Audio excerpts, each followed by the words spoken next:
Blood को touch करने के पहले हम लोग थोड़ा सा बॉडी फ्लूइड को थोड़ा जान लें कि हमारे शरीर में जो बॉडी फ्लूइड होता है वो जो है उसको कई बार हमने चर्चा की है आप लोग के सामने। इसमें जैसे यूरिन है, स्टूल है, स्वेट है, स्लाइवा है, टीयर्स है, लिम्फ है, सेरिब्रो स्पाइनल फ्लूइड है, एयर है, बॉडी के अंदर एयर को भी फ्लूइड ही माना जाता है, स्पर्म है, ओवा है, हार्मोन है, केमिकल्स है, सिनोवियल फ्लूइड है,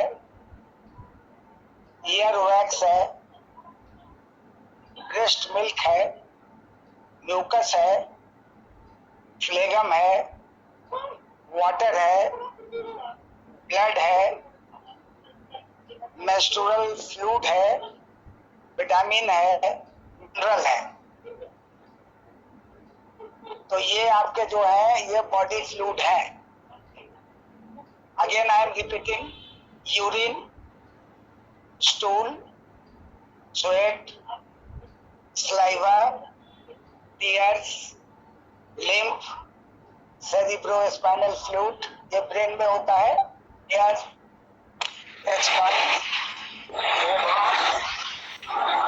रिप्रोडक्टिव यूनिट है। हार्मोन ये एंडोक्राइन ग्लैंड से आते हैं। केमिकल, सिनोवियल फ्लूइड जो हमारे जॉइंट में होते हैं, ear wax, breast milk, mucus, phlegm जिसको पल्गम कहते हैं, कम्स कहते हैं, water, blood, menstrual fluid, vitamin, mineral. ये बॉडी के अंदर में कहीं पर घटते हैं तो कहीं पर बढ़ जाते हैं। जहाँ घट जाते हैं वहाँ ड्राइनेस हो जाता है, और जहाँ बढ़ जाते हैं वहाँ इडमा हो जाता है या सूजन हो जाता है। ये कभी जो है हमारे बॉडी के अंदर में रिटेन भी करते हैं और इनका इनकंटीनेंस भी होता है। और ये फ्लेगम जो है बलगम भी बन जाते होते हैं। तब जो बाहर निकलता है बलगम का एक फॉर्म होता है, दूसरा फॉर्म हमारे बॉडी में बहता रहता है। सॉलिड फ्लूइड भी हमारे बॉडी में होता है, हमारे मेरिडियन में भी जाता है और उसको रोक भी देता है। और जाकर करके अगर ये हमारे बॉडी के अंदर में स्टोन भी बनाता है और आर्थराइटिस के रूप में कट होता है, दिखाई पड़ता है, गाउट भी होता है। इसके कारण बॉडी कंटिनेंस होता है। मनीष सर, हाँ बोलो जी सर। और लोग जो है हमारे बॉडी में जो है वो इसमें बॉडी फ्लूइड होते हैं। इसमें हम लोग एक बॉडी फ्लूइड के बारे में पढ़ेंगे अभी, उसको हम लोग कहते हैं ब्लड। हम लोग ब्लड को थोड़ा सा पढ़ लेंगे। अब पढ़ने के बाद जो है टाइम पर ही हम लोग क्लास को ये करेंगे। तो ब्लड जो है वो क्या है, ब्लड को फ्लूइड टिश्यू कहते हैं। Blood is called fluid tissue, जो हमारे बॉडी में आर्टरीज में, वेन्स में और माइक्रो कैपिलरीज में ये निरंतर जो है ये सर्कुलेट होता रहता है। और ये जो है हमारे बॉडी में 5.5 लीटर रक्त होता है। अगर सामान्यतः हमारा वेट जो है अगर वो 70 किलोग्राम का है तो ये 5.5 लीटर रक्त जो है ब्लड हमारे बॉडी के अंदर में होता है। अब total 7% of the total body waste. तो ये जो है, अब ये जो ब्लड है it perform certain functions. Blood जो है वो कैरीज ऑक्सीजन। कहाँ से ऑक्सीजन कैरी करता है? It carries oxygen from lungs to the tissue and carbon dioxide from tissue to lungs. Inhale करते हैं तो उसमें ऑक्सीजन जा रहा है, और जब एक्सहेल करते हैं, एक्सक्रीट कर रहे हैं, तो उसमें कार्बन डाइऑक्साइड निकल रहा है। ये पूरी क्रिया जो है वो ब्लड के द्वारा ही होती है। Blood carry hormone,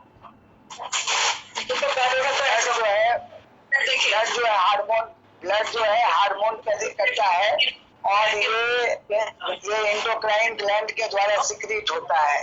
endocrine gland जैसे पिट्यूटरी हुआ, पिनियल हुआ, थाइमस हुआ, एड्रिनल ग्लैंड हुआ। ये पता चले कि ससुराल को में क्या आपको पता हो तो बताओ। क्या?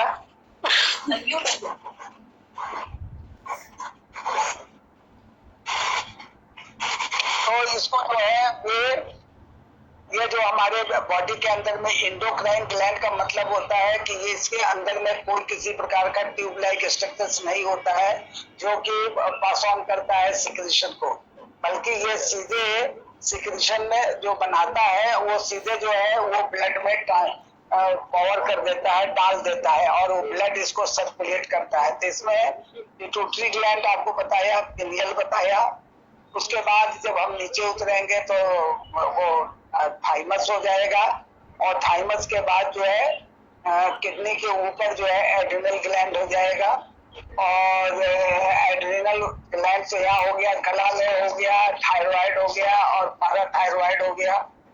उसके बाद जो है रिप्रोडक्टिव जो ग्लैंड्स होते हैं वो ग्लैंड्स हो गए। तो ये एंडोक्राइन ग्लैंड्स हैं जो कि जिसके सिक्रीशन को ब्लड जो है वो कैरी करता है। ब्लड जो है वो हीट को भी कैरी करता है। Blood carries nutrients to the tissue and cell, एकदम कंपोनेंट लेवल पे ले जाता है न्यूट्रिएंट्स को। ब्लड कैरीज प्रोटेक्टिव सब्सटेंसेस जैसे एंटीबॉडीज को उस जगह पे ले जाता है जहां पर एरिया ऑफ इंफेक्शन होता है, ताकि इंफेक्शन से फाइट होकर इंफेक्शन को खत्म किया जा सके, वहां ले जाता है। और blood carries material that clot blood, अगर ब्लड कहीं से ऊंच कर रहा है, निकल रहा है, तो वहां वो ले जाता है उसको, ब्लड प्लेटलेट्स को ले जाता है, तो वहां जाकर के वो ब्लड का जो है क्लॉटिंग हो जाता है और ब्लड का निकलना बंद हो जाता है। तो ब्लड का आपको आइडिया हो गया कि ब्लड कैरीज ऑक्सीजन और to the tissues and from tissues ये कार्बन डाइऑक्साइड को लंग्स में लाता है, वो बाहर निकल जाता है। ये तो बहुत क्लियर हो गया। अगर ब्लड बॉडी के अंदर में नहीं बन रहा है, इसका उसका रिक्वायर्ड वॉल्यूम नहीं है, तो फिर उसको इन सब चीजों में रिस्पिरेशन में प्रॉब्लम होगा, तो ब्रीथिंग ट्रबल उसको होना चालू हो जाएगा।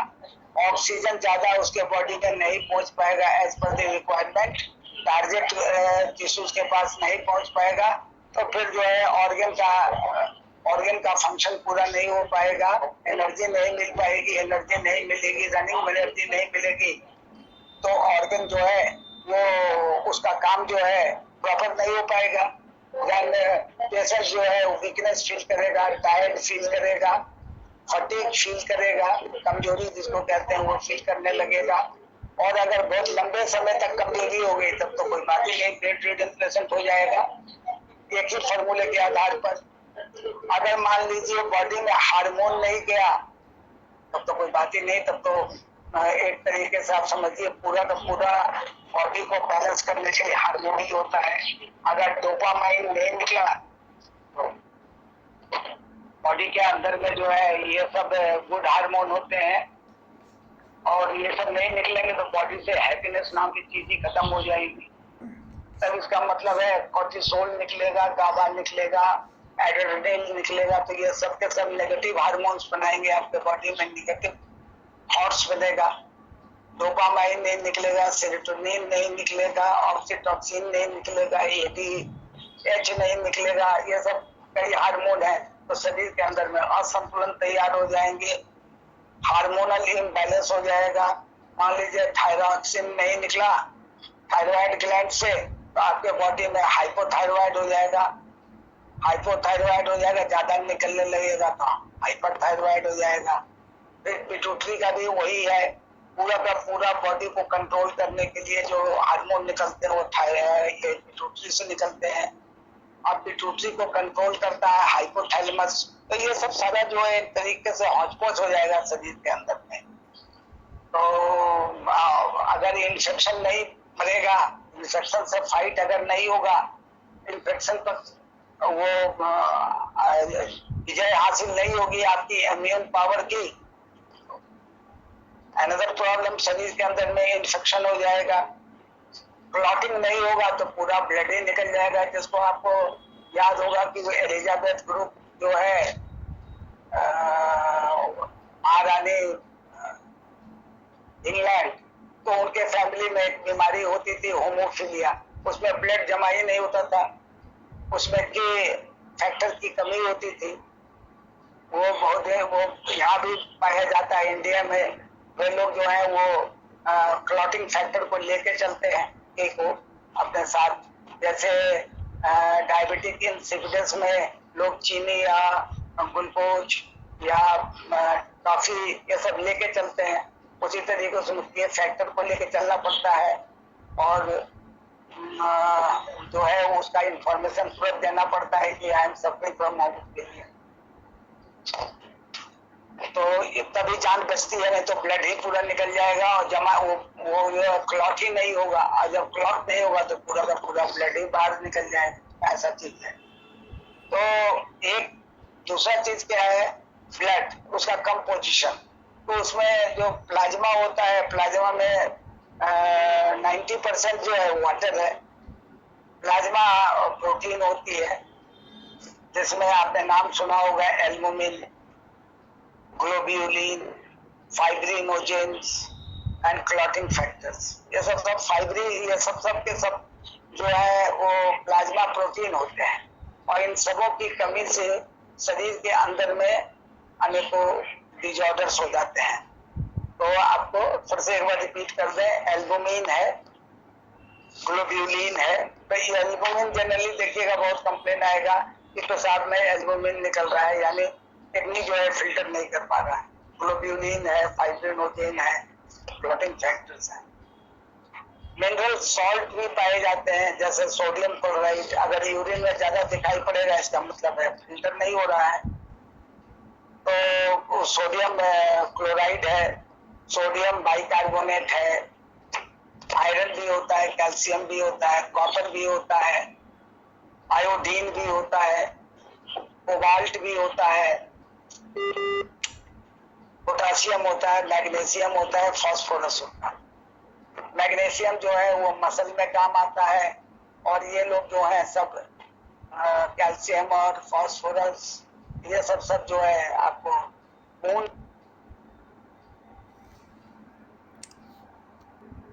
वो रेड ब्लड उसमें पाया जाता है, जिसके कारण ब्लड लाल होता है।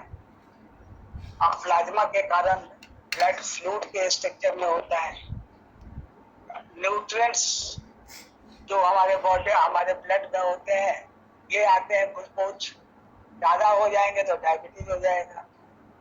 एमिनो एसिड ये प्रोटीन से आते हैं, फैटी एसिड एंड ग्लिसरॉल ये फैट से आते हैं, और विटामिन जो है वो फ्रॉम फूड आता है।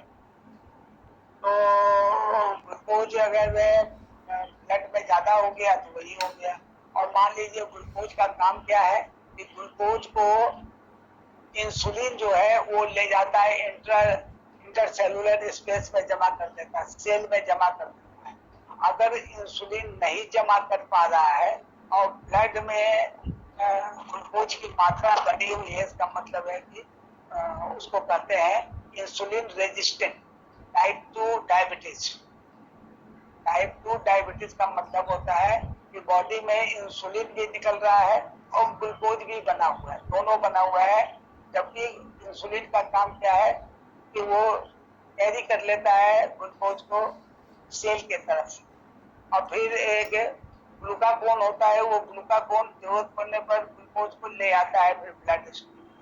इसका मतलब है कहीं ना कहीं ये बैलेंस में डिस्टर्बेंस है। तो आदमी जो है concern person is suffering from diabetic mellitus, और डायबिटिक मेलिटस होने के कारण उसको वो डायबिटीज डिक्लेयर हो जाता है। तो आप एंड प्रोडक्ट जान गए, glucose from carbohydrate, amino acid from protein, fatty acid and glycerol from fat and vitamin from food. Waste material के रूप में हमारे ब्लड में क्या होता है, जो कि कुछ परसेंटेज ब्लड में रहता है, कुछ परसेंटेज हमारा बाहर निकल जाता है। अगर ब्लड में ज्यादा बढ़ जाएगा तो फिर किडनी का टेस्ट स्टार्ट हो जाता है, जैसे यूरिया, यूरिक एसिड ज्यादा हो जाएगा तो आपको क्या होगा, ब्लड का मूवमेंट थोड़ा स्लो कर देगा। स्लो करने पर जहाँ जहाँ ज्वाइंट है वहाँ वो जमा हो जाएगा उसका क्रिस्टल, और वो ज्वाइंट जो है फूल जाएगा, लाल हो जाएगा, गर्म हो जाएगा, और पेनफुल हो जाएगा, जिसको हम लोग कहते हैं गठिया, जिसको अंग्रेजी में कहते हैं गाउट। तो आपको यूरिक एसिड का टेस्ट कराया जाता है, और यूरिक एसिड ज्यादा होने पे ये समस्या आती है, इसका क्रिस्टलाइजेशन हो जाता है, और ये बोन में ज्वाइंट में आके जमा हो जाने के बाद ये हमारे बोन में ये इसका क्रिस्टल गढ़ता है, तो इट इज वेरी पेनफुल, और गढ़ने के कारण लगातार ये हमारा ज्वाइंट फूल जाता है, रेड हो जाता है, गर्म हो जाता है, और पेन हो जाता है, वहाँ ब्लड सर्कुलेशन रुकती है। और एक होता है इसका नाम आपने सुना होगा, किडनी आई है, उसको क्रिएटिनिन कहते हैं। तो ये सब क्रिएटिनिन जो है अगर ज्यादा हो गया, ये 0.9 के बराबर होता है, अगर ये 1 भी हो गया तो ज्यादा ही माना जाता है, और आगे तो कोई बात ही नहीं। तो ये माना जाता है कि kidney is having poor filtration, और पुअर फिल्टरेशन का मतलब है किडनी अपना फंक्शन नहीं कर रहा है, तो साइड बाय साइड पे ही आपको सिम्टम्स दिखाई पड़ने लगेगा। यूरिन का फॉर्मेशन जो है वो यूरिन से पानी नहीं पास करेगा, तो आपको पता है अभी बॉडी फ्लूइड जब जमा होने लगेगा, बढ़ेगा, इडमा हो जाए, पैरों में सूजन हो जाए, तो आगे भी ये सूजन बढ़ते हैं। उसके बाद कमर में ठंडा लगने लगे, उसके बाद कमर में दर्द होने लगे, घुटने ठंडे हो जाएंगे। उसके बाद आपको क्या हुआ, यूरिन जो है वो प्रोफ्यूज होने लगेगा, मेनी टाइम्स होने लगेगा। उसके बाद आपको और भी लूज स्टूल होने लगेगा, डायरिया का फॉर्म, जैसे जैसे स्टेज किडनी का बढ़ेगा वैसे वैसे उसकी डिफिशियंसी ठीक करेगी, और बॉडी के अंदर प्रॉब्लम्स आ जाएंगे, जिसको कि कल भी हम लोग डिस्कस किए थे। ये आपको याद रखना है, चार्ट में हमेशा आएगा पेशेंट लेकर, यूरिया देखिए, यूरिक एसिड देखिए, क्रिएटिनिन देखिए, और इधर जो है ग्लूकोज अगर बढ़ा हुआ है तो इसका मतलब है कि कहीं ना कहीं ग्लूकोज जो है रेजिस्टेंट है। अगर इंसुलिन की मात्रा ज्यादा है और तब डायबिटीज है तो टाइप 2, और इंसुलिन की मात्रा कम है, ऊपर से लेना पड़ रहा है, मतलब ऊपर से लेना तो टाइप 2 में भी जरूरत पड़ सकता है, क्योंकि वो क्या होता है कि जो इंसुलिन आपके ब्लड में है वो रेजिस्टेंट है, तो वो आपको जो है दवाई के रूप में दिया जाता है। बहुत लोग को इंसुलिन जो है वो डायरेक्ट दिया जाता है, इंजेक्ट किया जाता है, और अगर इंसुलिन जो है कम बन रहा है तो उसको कहते हैं डायबिटिक इंसिपिडस, उसमें इंसुलिन जो है वो कम हो जाएगा, और वो जो है आपको शुगर की मात्रा कम हो जाएगी, तो लोग कैरी करते हैं वो। अब हार्मोन जो है आपके बॉडी में, वो तो हमने आपको बताया कि वो एंडोक्राइन ग्लैंड से निकलते हैं। इसके अलावा आपको मिलेंगे एंजाइम्स, मिलेंगे एंटीबॉडीज भी मिलेंगे, गैस के रूप में ऑक्सीजन, कार्बन डाइऑक्साइड, नाइट्रोजन, ये सब सारी चीजें जो है आपको वहां पर आपको मिलने लगेगा, बॉडी आपको इसमें ब्लड में दिखाई पड़ेगा, ठीक है ना। तो ये एक थोड़ी सी जानकारी आपको हमने दी। कॉर्पसूल्स जो होते हैं, जिसको सेलुलर कंटेंट्स ऑफ ब्लड कहते हैं, इसमें वो 3 आते हैं। एक आरबीसी आता है जिसको रेड ब्लड सेल्स कहते हैं, एक व्हाइट ब्लड सेल्स कहते हैं, जिसको ल्यूकोसाइट कहते हैं, आरबीसी को इरिथ्रोसाइट कहते हैं। और आपको आप देखते हैं डेंगू होने पर ब्लड प्लेटलेट्स गिरता है, तो इसको जो है थ्रोम्बोसाइट्स कहते हैं। तो ये 3 तरह के साइट हैं और ये तीनों जो है बनते हैं आपको बोन मैरो में। तो ये एक इम्पोर्टेंट चीज इंफॉर्मेशन आपको देना था।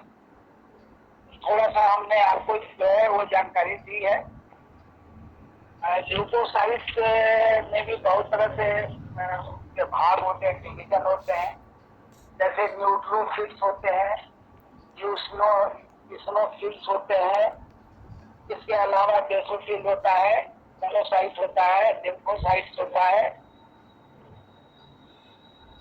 तो ये सब जो है आपके थ्रोम्बोसाइट्स तो ब्लड प्लेटलेट्स हो ही गए। तो ये जो है ये सबके सब जो है इम्यूनिटी पावर डेवलप करते हैं। अब कभी कभी अपने बॉडी का ही इम्यूनिटी अगर अपने ही अंदर खतरा पैदा करने लगता है तो उसी को ऑटो इम्यून डिसऑर्डर भी कहते हैं। हम सुनिएगा, बहुत लोग कहेंगे हमको ऑटो इम्यून डिसऑर्डर आने लगी। तो ये सब चीजें जो है एक नॉलेज में आपको डाल दिया है, we will repeat again later on और थोड़ा डिटेल में। लेकिन चूंकि हम लोग पढ़ने जा रहे हैं थोड़ा सा ब्लड के बारे में, इसलिए इसको थोड़ा हमने ब्लड के बारे में आपको बताया है। आई देखिए अब हम थोड़ा सा और आगे बढ़ जाए।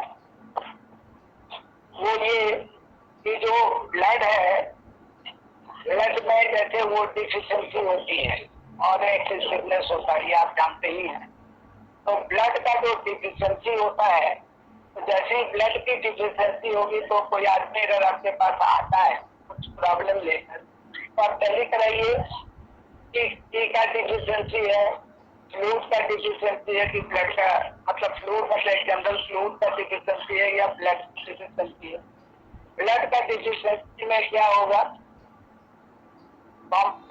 सिम्टम्स तो बहुत आएंगे, लेकिन एक ऐसा भी हो सकता है कि अनिद्रा का प्रॉब्लम जो है वो डिफिशिएंसी ऑफ ब्लड हो जाता है, या नंबनेस, सुनपन जिसको कहते हैं, वो भी जो है वो आपका जो है ब्लड डिफिशिएंसी में आ जाएगा। पुअर मेमोरी, ये भी आपको जो है आ जाएगा।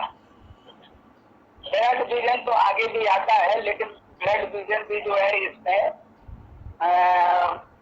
वो चला आएगा डिफिशिएंसी ऑफ ब्लड में, समझ गए ना। इसमें मोस्टली 2 ऑर्गन इन्वॉल्व होते हैं। एक हार्ट ब्लड होता है, हार्ट का ब्लड डिफिशिएंसी होता है, एक लीवर ब्लड। आपको याद होगा ना, heart circulate blood and liver store blood, ये दोनों डायरेक्ट कनेक्ट हो जाते हैं उससे। उसके बाद जो है अगर जो है आपको डिफिशिएंसी ऑफ ब्लड होने पर एक सिम्टम्स और आ जाता है लेडीज के केस में, वो एमेनोरिया हो जाता है, यानी जो है जो मेंस्ट्रुअल साइकिल स्टॉप हो जाता है, स्कैंटी पीरियड्स हो जाते हैं, जो उनका टाइमिंग है वो टाइम नहीं रहेगा, स्कैंटी हो जाएंगे, बहुत कम हो जाएगा, धीरे धीरे मेनोपॉज भी हो सकता है। तो ये सब बेचारे चीजें जो है वो डिफिशिएंसी ऑफ ब्लड जो है वो कॉज करता है। डिफिशिएंसी ऑफ ब्लड जो है वो आपको मेंटल डिसऑर्डर भी कॉज करता है, emotional, mental and emotional state भी जो है वो आपका प्रभावित कर देगा। जैसे क्या कर सकता है, अगर ब्लड का डिफिशिएंसी होगा तो डिप्रेशन भी कॉज कर सकता है, एंजाइटी भी कॉज कर सकता है, लैक ऑफ स्पिरिट, थोड़ा जीने की इच्छा नहीं रहेगी, लैक ऑफ इनिशिएटिव आदमी नहीं ले सकता है, और गेट्स स्टार्टेड मतलब चौंकने की आदत हो सकती है। आप इसको अपने पास बैठे बैठे देख सकते हैं, बाकी में तो थोड़ा डिफिकल्ट है देखना, लेकिन इसको देख सकते हैं कि आपने पढ़ा था उसमें एकदम चौंक है, तो गेट्स स्टार्टेड है, चौंकने वाली चीज भी आप ये डिफिशिएंसी ऑफ ब्लड से होता है। डिप्रेशन भी होता है, इसलिए डिप्रेशन को भी देखने के लिए हमको डिफिशिएंसी ऑफ ब्लड पर ध्यान देना पड़ेगा। एंजाइटी, बहुत सा पेशेंट जो है वो पैनिक एंजाइटी से सफर करता है, उस समय आप देखिएगा कि वो सोया हुआ रहेगा, कुछ देर तक एकदम काम करके आया, अचानक एंजाइटी पैनिक हुआ, कहा कि अब तो हमारा पैर ही नहीं उठ रहा है, हमारा हाथ ही नहीं उठ रहा है, हम एकदम कमजोर हो गए, पैनिक। कोई सिलसिला उसके दिमाग में आ गई और पैनिक हो गया, कोई खबर आ गई एकदम पैनिक हो गया। तो वीकनेस इतना जल्दी आ जाएगा कि वो मतलब स्ट्रेचर पे जाने लायक हो जाएगा, अभी काम करके आया है। तो ये डिपेंड्स अपॉन कि जो है वो एंजाइटी किस लेवल का एंजाइटी है। एंजाइटी के केस में हेलुसिनेशन भी बहुत होता है, बहुत आदमी को ऑडियो हेलुसिनेशन होता है, बहुत आदमी को वीडियो हेलुसिनेशन होता है, बहुत आदमी को कुछ चीज दिखाई देने लगेगा, एकदम रियलिटी में उसको एक्सप्लेन भी करेगा, ऐसे है, ऐसे दिखाई पड़ रहा है, ये है, वो है, आपको लगेगा कि एकदम जो है सत्य बात ये बोल रहा है। और कभी कभी जो है उसके कान में कोई आवाज आने लगे और एकदम जो है उसको एक्सप्लेन करेगा, हमको ये कह रहा है, आपको वो कह रहा है। तो ये एंजाइटी है, लैक ऑफ स्पिरिट, मतलब कोई चीज में वो इंटरेस्ट ही नहीं शो करेगा, बहुत कम इनिशिएटिव, किसी काम में नहीं बढ़कर कोई काम नहीं करेगा, ये भी इम्पोर्टेंट। मान लीजिए डिफिशिएंसी और अगर थोड़ा ज्यादा हो जाएगा तो क्या होगा, तो थोड़ा ज्यादा होने पर एक बात आपको दिमाग में डालना चाह रहे थे कि जो ब्लड जो है वो क्या है, इन है, क्या है कि बॉडी फ्लूइड जो होता है वो इन होता है, वो यांग नहीं होता। बॉडी फ्लूइड इन होता है और ब्लड जो है वो बॉडी फ्लूइड है, वाटर जो है बॉडी फ्लूइड है, लिम्फ जो है वो बॉडी फ्लूइड। तो ब्लड जो है वो बॉडी फ्लूइड है और बॉडी फ्लूइड होने के कारण जो है ये इन है। अगर इसकी डिफिशिएंसी होती है, ब्लड की लगातार डिफिशिएंसी होगी, तो आपको क्या पता है, आप बताए थे कि अगर लगातार डिफिशिएंसी हो गई तो यांग बढ़ेगा, ठीक है ना। तो अगर यांग बढ़ेगा वो एक पार्ट है, लेकिन अगर ब्लड की डिफिशिएंसी हुई तो बॉडी फ्लूइड की डिफिशिएंसी हो जाएगी। और बॉडी फ्लूइड की डिफिशिएंसी अगर हो गई, ऐसे समझिए नॉर्मल लाइन से, बॉडी फ्लूइड की डिफिशिएंसी हो गई तो बॉडी फ्लूइड कम हो गया तो ड्राइनेस हो जाए। और इसकी ये लंबा समय तक अगर रह गया डिफिशिएंसी तो क्या होने लगेगा कि आपके बॉडी पे, मतलब मिस्टर एक्स के बॉडी का स्किन जो है ड्राई हो जाएगा। जितना स्किन डिजीज है सब ड्राई स्किन में होता है, मोस्टली जो हम लोग देखते हैं वो सब के सब जो है वो स्किन पे आ जाएंगे। स्किन बहुत इचिंग करेगा, ये इंपॉर्टेंट कैरेक्टर है ड्राइनेस का। इचिंग होने लगेगी स्किन के ऊपर, चर्म रोग जिसको कहते हैं स्किन डिजीज, ये होने लगेगा। तो ये सब सारी बातें जो हैं वो आपको जब डिफिशिएंसी थोड़ी ब्लड की ओर बढ़ेगी तब ऐसा होगा। मान लीजिए अगर सीवियर ब्लड डिफिशिएंसी हो जाएगी, ठीक है ना, सीवियर ब्लड डिफिशिएंसी हो जाएगी पर्टिकुलर एक ऑर्गन में, उस ऑर्गन को हम कहते हैं लीवर। लीवर में अगर डिफिशिएंसी हो जाएगी तो जानते हैं आपके बॉडी में जो है वो इंटरनल विंड जो है वो बढ़ने लगेगा। और इंटरनल विंड जब बढ़ेगा तो गर्दन हिलने लगेंगे, ट्रेमर जो है वो शुरू हो जाएगा और टिक्स होने लगेंगे और हाथ पैर में सुनपन भी आने लगेगा।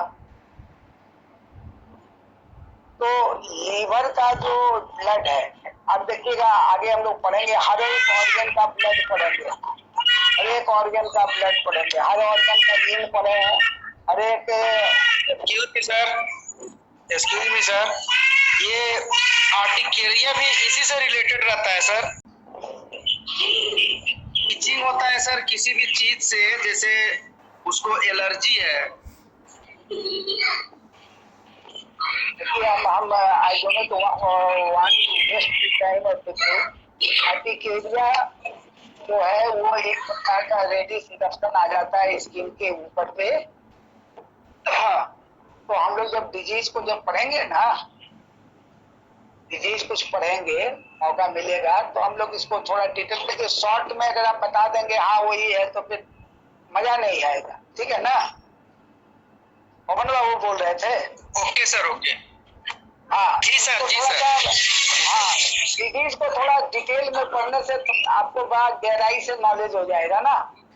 हम अगर सिंपल बता देंगे तो वो फिर कंफ्यूजन एक बार रह जाएगा तो बहुत लंबे समय तक रह जाएगा।